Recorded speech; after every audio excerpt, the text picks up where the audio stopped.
Turn your form data into powerful, easy-to-use insights by leveraging our reporting tool. To get started, click on the Reports tab from the navigation bar.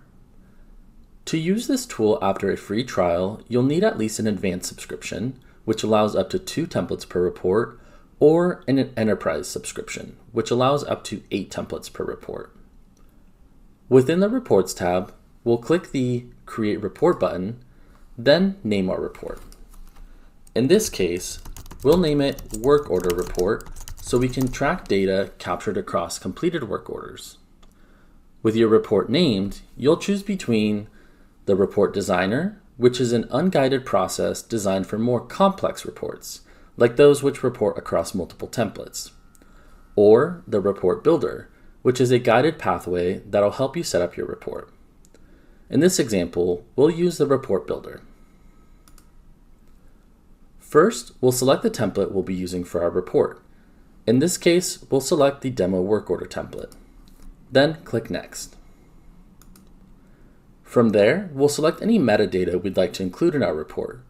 For this example, let's select the form name and completed date. Then click Next. We'll then select the actual field data we would like to include. For this example, we'll select customer email address, and total. Next, we'll click Generate Report, and we'll be taken to the next screen where we can set any filters and variables for our report.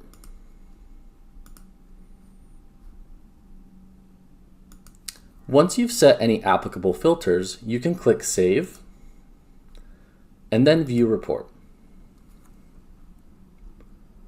Lastly, you can click Export if you would like to download your report as a CSV file, which allows you to open it in Excel, Google Sheets, or your preferred data tool for further analysis.